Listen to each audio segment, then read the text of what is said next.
जय भोलेनाथ। स्वागत है आप सभी का बरगदेश्वर महादेव मंदिर उन्नाव के YouTube चैनल पर। आज हम अपने दैनिक प्रवचन में पद्म पुराण का पावन पाठ आरंभ कर रहे हैं। हमारा उद्देश्य है कि 18 पुराणों का ज्ञान हम रोजाना आप तक वीडियो के माध्यम से पहुंचाते रहें। हर दिन शाम 5 बजे नई वीडियो और शाम 6:30 बजे लाइव आरती दर्शन भी अवश्य देखें। चलिए भक्तिपूर्ण यात्रा की ओर बढ़ते हैं। जय भोलेनाथ। ओम श्री परमात्मने नमः। संक्षिप्त पद्म पुराण सृष्टि खंड पितरों तथा श्राद्ध के विभिन्न अंगों का वर्णन 10। भीष्म जी ने कहा, भगवान, अब मैं पितरी के उत्तम वंश का वर्णन सुनना चाहता हूँ। पुलस्त्य जी बोले, राजन, बड़े हर्ष की बात है। मैं तुम्हें आरंभ से ही पितरों के वंश का वर्णन सुनाता है, सुनो। स्वर्ग में पितरों के 7 गण हैं। उनमें 3 मूर्ति रहित है और 4 मूर्तिमान। ये सब के सब अमित तेजस्वी हैं। इनमें जो मूर्ति रहित पितृगण हैं वे वैराज प्रजापति की संतान है, अतः वैराज नाम से प्रसिद्ध है। देवगण उनका यजन करते हैं। अब पितरों की लोक सृष्टि का वर्णन करता हूँ, श्रवण करो। सोमपथ नाम से प्रसिद्ध कुछ लोक हैं जहाँ कश्यप के पुत्र पितृगण निवास करते हैं। देवता लोग सदा उनका सम्मान किया करते हैं। अग्निश्वात नाम से प्रसिद्ध यजवा पितृगण उन्हीं लोकों में निवास करते हैं। स्वर्ग में विभ्राज नाम के जो दूसरे तेजस्वी लोक हैं उनमें बहिष्यत संज्ञक पितृगण निवास करते हैं। वहां मोरों से जुटे हुए हजारों विमान हैं तथा संकल्पमय वृक्ष भी हैं जो संकल्प के अनुसार फल प्रदान करने वाले हैं।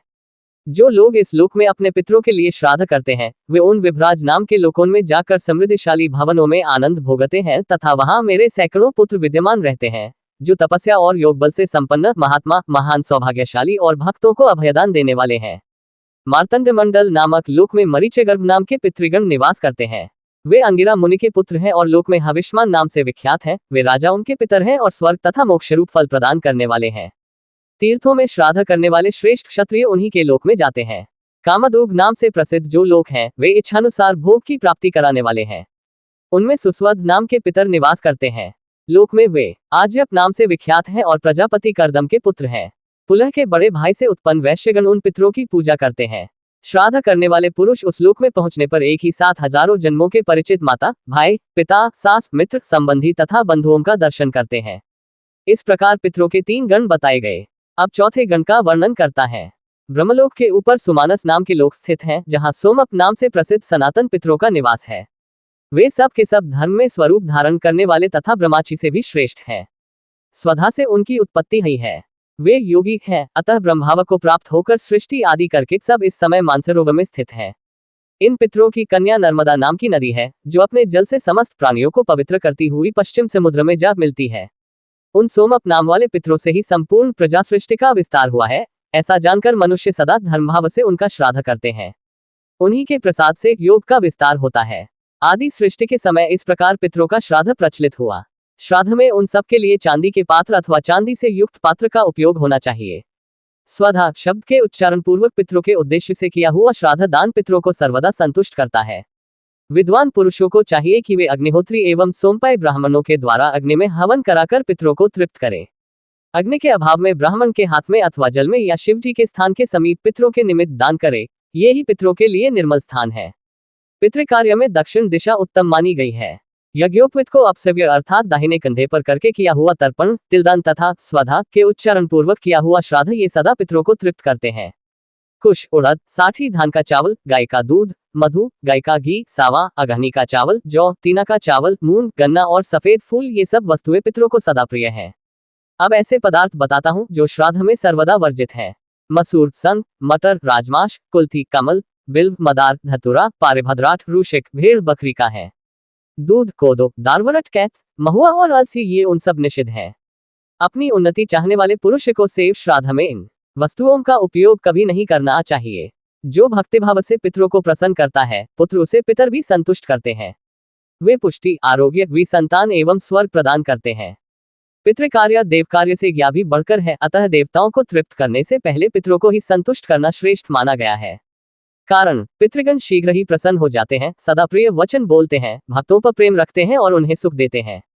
पितर पर्वों के देवता हैं, अर्थात प्रत्येक पर्व पर पितरों का पूजन करना उचित है। यह हविष्मान संज्ञक पितरों के अधिपति सूर्यदेव ही श्राद्ध के देवता माने गए हैं। भीष्म जी ने कहा, ब्रह्मवेताओं में श्रेष्ठ पुलस्त्य जी, आपके मुंह से ये सारा विषय सुनकर मेरी इसमें बड़ी भक्ति हो गई है। अतः अब मुझे श्राद्ध का समय, उसकी विधि तथा श्राद्ध का स्वरूप बतलाइए।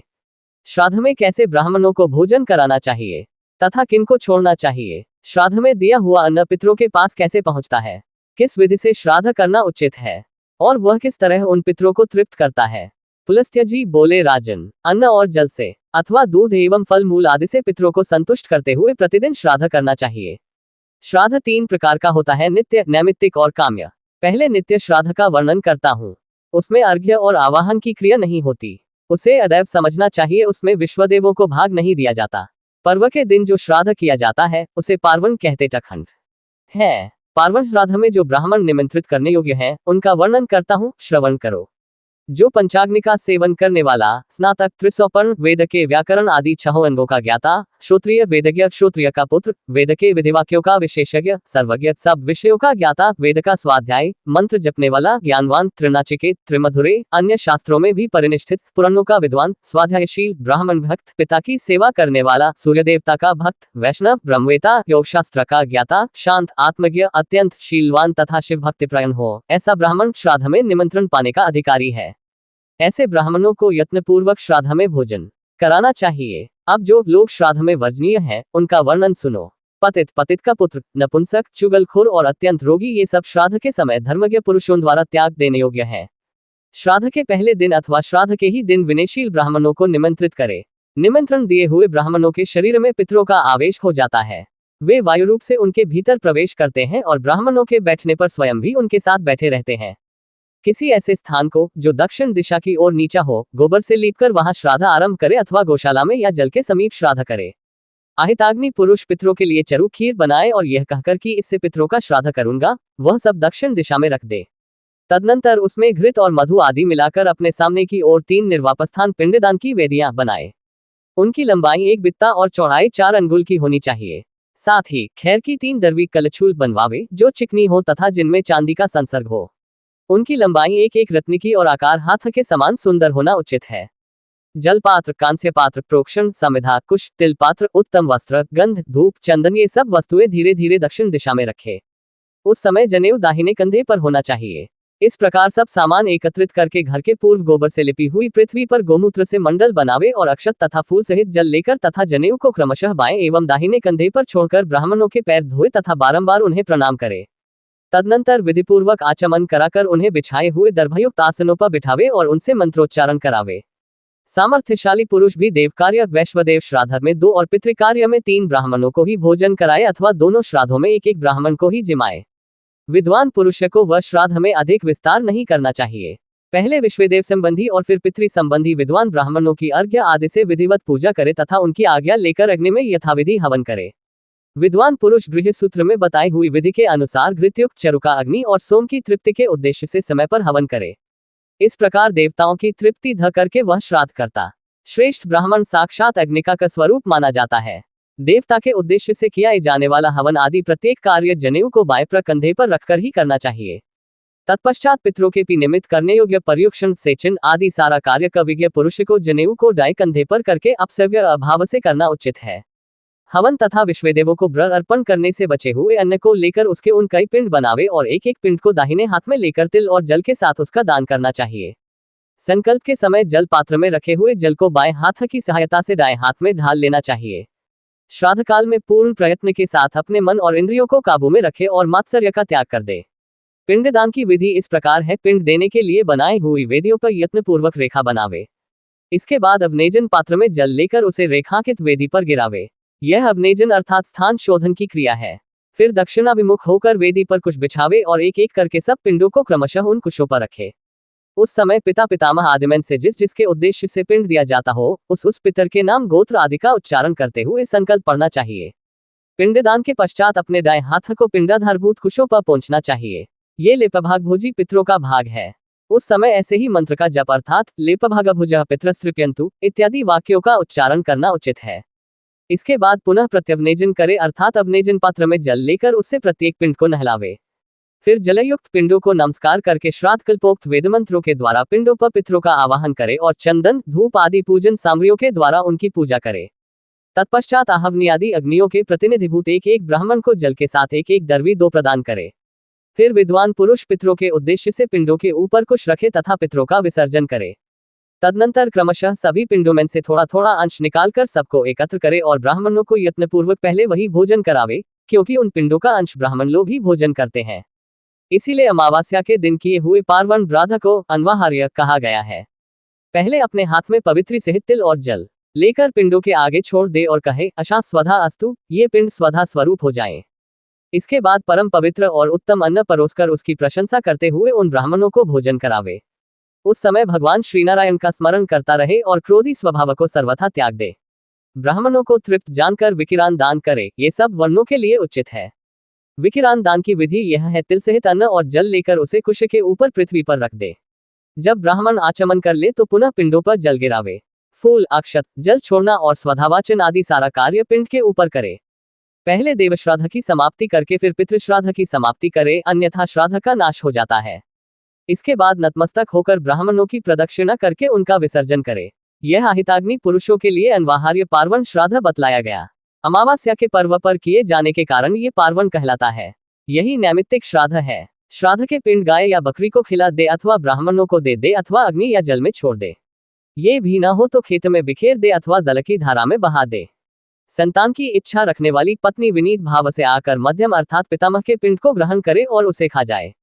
उस समय आधत पितरो गर्भम इत्यादि मंत्र का उच्चारण करना चाहिए। श्राद्ध और पिंडदान आदि की स्थिति तभी तक रहती है जब तक ब्राह्मणों का विसर्जन नहीं हो जाता। इनके विसर्जन के पश्चात पितृकार्य समाप्त हो जाता है।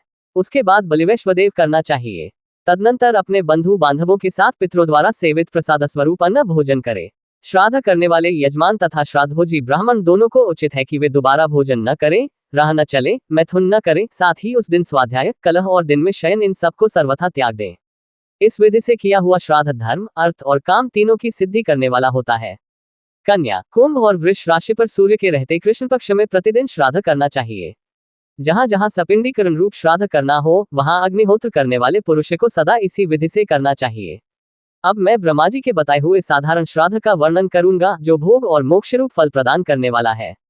उत्तरायण और दक्षिणायन के प्रारंभ के दिन विषुव नामक योग तुला और मेष की संक्रांति में जबकि दिन और रात बराबर होते हैं, प्रत्येक अमावस्या को प्रति संक्रांति के दिन अष्टका, पौष, माघ, फाल्गुन तथा आश्विन मास के कृष्ण पक्ष की अष्टमी तिथि में, पूर्णिमा को आर्द्रा, मघा और रोहिणी इन नक्षत्रों में श्राद्ध के योग्य उत्तम पदार्थ और सुपात्र ब्राह्मण के प्राप्त होने पर व्यतिपात, विष्टि और वैधृति योग के दिन, वैशाख की तृतीया को, कार्तिक की नवमी को, माघ की पूर्णिमा तथा भाद्रपद की त्रयोदशी तिथि को भी श्राद्ध का अनुष्ठान करना चाहिए। उपर्युक्त तिथियां युगादि कहलाती हैं। ये पितरों का उपकार करने वाली हैं। इसी प्रकार मनवंतर आदि तिथियों में भी विद्वान पुरुष श्राद्ध का अनुष्ठान करे। आश्विन शुक्ला नवमी, कार्तिक शुक्ला द्वादशी, चैत्र तथा भाद्रपद की शुक्ला तृतीया, फाल्गुन की अमावस्या, पौष की शुक्ला एकादशी, आषाढ़ शुक्ला दशमी, माघ शुक्ला सप्तमी, श्रावण कृष्णा अष्टमी, आषाढ़, कार्तिक, फाल्गुन और ज्येष्ठ की पूर्णिमा इन तिथियों को मनवंतर आदि कहते हैं। ये दिए हुए दान को अक्षय कर देने वाली है। विज्ञ पुरुष को चाहिए कि वैशाख की पूर्णिमा को ग्रहण के दिन किसी उत्सव के अवसर पर और महालय आश्विन कृष्ण पक्ष में तीर्थ, मंदिर, गौशाला, द्वीप, उद्यान तथा घर आदि में लिपे पुते एकांत स्थान में श्राद्ध करे। अब श्राद्ध के क्रम का वर्णन किया जाता है। पहले विश्वदेवों के लिए आसन देकर जौ और पुष्पों से उनकी पूजा करे। विश्वदेवों के दो आसन होते हैं, एक पर पिता पितामहादि संबंधी विश्वदेवों का आवाहन होता है और दूसरे पर माता महादि संबंधी विश्वदेवों का। उनके लिए 2 अर्घ्य पात्र सिकोरे या दोने जौ और जल आदि से भर दे और उन्हें कुश की पवित्री पर रखे। शन्नो देवीर्भिष्टे इत्यादि मंत्र से जल तथा यवोसी इत्यादि के द्वारा जौ के दोनों को उन पात्रों में छोड़ना चाहिए। फिर गंध पुष्प आदि से पूजा करके वहां विश्वदेवों की स्थापना करे और विश्वदेवास इत्यादि 2 मंत्रों से विश्वदेवों का आवाहन करके उनके ऊपर जौ छोड़े। जौ छोड़ते समय इस प्रकार कहे, जौ तुम सब अन्नों के राजा हो, तुम्हारे देवता वरुण है, वरुण से ही तुम्हारी उत्पत्ति हुई है, तुम्हारे अंदर मधु का मिल है, तुम संपूर्ण पापों को दूर करने वाले पवित्र एवं मुनियों द्वारा प्रशंसित अन्न हो। फिर अर्घ्यपात्र को चंदन और फूलों से सजाकर या दिव्य आप इस मंत्र को पढ़ते हुए विश्वदेवों को अर्घ्य दे। इसके बाद उनकी पूजा करके गंध आदि निवेदन कर पितृयज्ञ पितृश्राद्ध आरंभ करे। पहले पिता आदि के लिए कुश के 3 आसनों की कल्पना करके फिर 3 अर्घ्यपात्रों का पूजन करे, उन्हें पुष्प आदि से सजावे। प्रत्येक अर्घ्यपात्र को कुश की पवित्री से युक्त करके शन्नो देवीर्भिष्टे इस मंत्र से सब में जल छोड़े। फिर तिलोसी सोमदेवत्यो इस मंत्र से तिल छोड़कर बिना मंत्र के ही चंदन और पुष्प आदि भी छोड़े। अर्घ्यपात्र पीपल आदि की लकड़ी का, पत्ते का या चांदी का बनवावे अथवा समुद्र से निकले हुए शंख आदि से अर्घ्यपात्र का काम ले। सोने, चांदी और तांबे का पात्र पितरों को अभीष्ट होता है। चांदी की तो चर्चा सुनकर भी पितर प्रसन्न हो जाते हैं। चांदी का दर्शन अथवा चांदी का दान उन्हें प्रिय है। यदि चांदी के बने हुए अथवा चांदी से युक्त पात्र में जल भी रखकर पितरों को श्रद्धापूर्वक दिया जाए तो वह अक्षय हो जाता है। इसलिए पितरों के पिंडों पर अर्घ्य चढ़ाने के लिए चांदी का ही पात्र उत्तम माना गया है। चांदी भगवान श्री शंकर के नेत्र से प्रकट हुई है, इसलिए वह पितरों को अधिक प्रिय है। इस प्रकार उपर्युक्त वस्तुओं में से जो सुलभ हो उसके अर्घ्य पात्र बनाकर उन्हें ऊपर बताए अनुसार जल, तिल और गंध पुष्प आदि से सुसज्जित करे। तत्पश्चात या दिव्या आपः इस मंत्र को पढ़कर पिता के नाम और गोत्र आदि का उच्चारण करके अपने हाथ में कुछ ले। फिर इस प्रकार कहे, पितृया आवाहयिष्यामि, पितरों का आवाहन करूंगा। तब निमंत्रण में आए हुए ब्राह्मण तथास्तु कहकर श्राद्धकर्ता को आवाहन के लिए आज्ञा प्रदान करे। इस प्रकार ब्राह्मणों की अनुमति लेकर उशंतस्त्वानि धीमहि आयन्तु नः पितरः इन 2 ऋचाओं का पाठ करते हुए वह पितरों का आवाहन करे। तदनंतर या दिव्या आपः इस मंत्र से पितरों को अर्घ्य देकर प्रत्येक के लिए गंध पुष्प आदि पूजोपचार एवं वस्त्र चढ़ावे तथा पृथक पृथक संकल्प पढ़कर उन्हें समर्पित करे। अर्घ्यदान की प्रक्रिया इस प्रकार है, पहले अनुलोम क्रम से अर्थात पिता के उद्देश्य से दिए हुए अर्घ्यपात्र का जल पितामह के अर्घ्यपात्र में डाले और फिर पितामह के अर्घ्यपात्र का सारा जल प्रपितामह के अर्घ्यपात्र में डाल दे। फिर विलोम क्रम से अर्थात प्रपितामह के अर्घ्यपात्र को पितामह के अर्घ्यपात्र में रखे और उन दोनों पात्रों को उठाकर पिता के अर्घ्यपात्र में रखे। इस प्रकार तीनों अर्घ्यपात्रों को एक दूसरे के ऊपर करके पिता के आसन के उत्तराभाग में पितृभ्य स्थानमसि ऐसा कहकर उन्हें ढुलका दे उल्ट कर रख दे। ऐसा करके अन्न परोसने का कार्य करे। परोसने के समय भी पहले अग्नि कार्य करना चाहिए, अर्थात थोड़ा सा अन्न निकालकर अग्नये कव्यवाहनाया स्वाहा और सोमाया पितृन्ते स्वाह्य इन 2 मंत्रों से अग्नि और सोम देवता के लिए अग्नि में 2 बार आहुति डाले। इसके बाद दोनों हाथों से अन्न निकालकर परोसे। परोसते समय उशंतस्त्वानि धीमहि इत्यादि मंत्र का उच्चारण करता रहे। उत्तम गुणकारी शाक आदि तथा नाना प्रकार के भक्ष्य पदार्थों के साथ दही, दूध, गौ का घृत और शक्कर आदि से युक्त अन्न पितरों के लिए तृप्तिकारक होता है। मधु मिलाकर तैयार किया हुआ कोई भी पदार्थ तथा गाय का दूध और घी मिलाए हुई खीर आदि पितरों के लिए दी जाए तो वह अक्षय होती है, ऐसा आदि देवता पितरों ने स्वयं अपने ही मुख से कहा है। इस प्रकार अन्न परोसकर पितृ संबंधी ऋचाओं का पाठ सुनावे। इसके सिवा सभी तरह के पुराण, ब्रह्मा, विष्णु, सूर्य और रुद्र संबंधी भांति भांति के स्तोत्र, इंद्र, रुद्र और सोमदेवता के सूक्त, पावमानी ऋचाएं, बृहद्रथंत्र, ज्येष्ठ साम का गौरवगान, शांतिकाध्याय, मधु ब्राह्मण, मंडल ब्राह्मण तथा और भी जो कुछ ब्राह्मणों को तथा अपने को प्रिय लगे वह सब सुनाना चाहिए। महाभारत का भी पाठ करना चाहिए, क्योंकि वह पितरों को अत्यंत प्रिय है। ब्राह्मणों के भोजन कर लेने पर जो अन्न और जल आदि शेष रहे उसे उनके आगे जमीन पर बिखेर दे। यह उन जीवों का भाग है जो संस्कार आदि से हीन होने के कारण अधम गति को प्राप्त हुए हैं। ब्राह्मणों को तृप्त जानकर उन्हें हाथ मुंह धोने के लिए जल प्रदान करे। इसके बाद गाय के गोबर और गोमूत्र से लिपी हुई भूमि पर दक्षिणाग्र कुश बिछाकर उनके ऊपर यत्नपूर्वक पितृयज्ञ की भांति विधिवत पिंडदान करे। पिंडदान के पहले पितरों के नाम गोत्र का उच्चारण करके उन्हें अवनेजन के लिए जल देना चाहिए।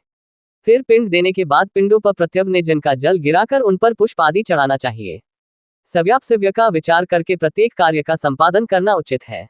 पिता के श्राद्ध की भांति माता का श्राद्ध भी हाथ में कुछ लेकर विधिवत संपन्न करे। दीप जलावे, पुष्प आदि से पूजा करे।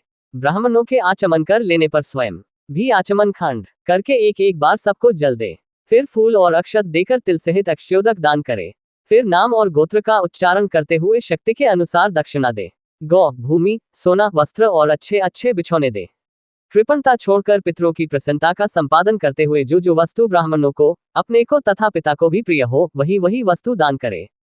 तत्पश्चात स्वधावाचन करके विश्वदेवों को जल अर्पण करे और ब्राह्मणों से आशीर्वाद ले। विद्वान पुरुष पूर्वाभिमुख होकर कहे, अघोराः पितरः सन्तु, मेरे पितर शांत एवं मंगलमय हो। यजमान के ऐसा कहने पर ब्राह्मण लोग तथा सन्तु, तुम्हारे पितर ऐसे ही हो, ऐसा कहकर अनुमोदन करें। फिर श्राद्धकर्ता कहे, गोत्रम नो वर्धताम, हमारा गोत्र बढ़े। ये सुनकर ब्राह्मणों को तथास्तु, ऐसा ही हो, इस प्रकार उत्तर देना चाहिए। फिर यजमान कहे, दातारों में विवर्धनताम, वेदाः सन्ततिरेव च एताः सत्य आशीष सन्तु, मेरे दाता बढ़ें, साथ ही मेरे कुल में वेदों के अध्ययन और सुयोग्य संतान की वृद्धि हो, ये सारे आशीर्वाद सत्य हो। ये सुनकर ब्राह्मण कहें, संतु सत्य आशीष, ये आशीर्वाद सत्य हो। इसके बाद भक्तिपूर्वक पिंडों को उठाकर सूंघे और स्वस्ति वाचन करे। फिर भाई बंधु और स्त्री पुत्र के साथ प्रदक्षिणा करके 8 पग चले। तदनंतर लौटकर प्रणाम करे। इस प्रकार श्राद्ध की विधि पूरी करके मंत्रवेता पुरुष अग्नि प्रज्वलित करने के पश्चात बलि वैश्वदेव तथा नैतिक बलि अर्पण करे। तदनंतर भृत्य, पुत्र, बांधव तथा अतिथियों के साथ बैठकर वही अन्न भोजन करे जो पितरों को अर्पण किया गया हो। जिसका यज्ञोपवीत नहीं हुआ है ऐसा पुरुष भी इस श्राद्ध को प्रत्येक पर्व पर कर सकता है। इसे साधारण या नैमित्तिक श्राद्ध कहते हैं। ये संपूर्ण कामनाओं को पूर्ण करने वाला है। राजन, स्त्री रहित या विदेश स्थित मनुष्य भी भक्तिपूर्ण हृदय से इस श्राद्ध का अनुष्ठान करने का अधिकारी है। यही नहीं, शूद्र भी इसी विधि से श्राद्ध कर सकता है, अंतर इतना ही है कि वह वेद मंत्रों का उच्चारण नहीं कर सकता। तीसरा अर्थात काम्य श्राद्ध आभ्युदयिक है, इसे वृद्धि श्राद्ध भी कहते हैं। उत्सव और आनंद के अवसर पर, संस्कार के समय, यज्ञ में तथा विवाह आदि मांगलिक कार्यों में ये श्राद्ध किया जाता है। इसमें पहले माताओं की अर्थात माता, पितामही और प्रपितामही की पूजा होती है। इनके बाद पितरों, पिता, पितामह और प्रपितामह का पूजन किया जाता है। अंत में मातामह आदि की पूजा होती है। अन्य श्राद्धों की भांति इसमें भी विश्वेदेवों की पूजा आवश्यक है। दक्षिणावर्तक क्रम से पूजोपचार चढ़ाना चाहिए। आभ्युदयिक श्राद्ध में दही, अक्षत, फल और जल से ही पूर्वाभिमुख होकर पितरों को पिंडदान दिया जाता है। संपन्नम का उच्चारण करके अर्घ्य और पिंडदान देना चाहिए। इसमें युगल ब्राह्मणों को अर्घ्य दान दे। आशा है आज का पद्म पुराण पाठ आपके जीवन में शांति और आशीर्वाद लाएगा। कृपया चैनल को लाइक, शेयर और सब्सक्राइब अवश्य करें। शाम 6:30 बजे लाइव आरती दर्शन में जरूर जुड़ें। फिर मिलेंगे कल शाम 5 बजे एक नए अध्याय के साथ। जय भोलेनाथ।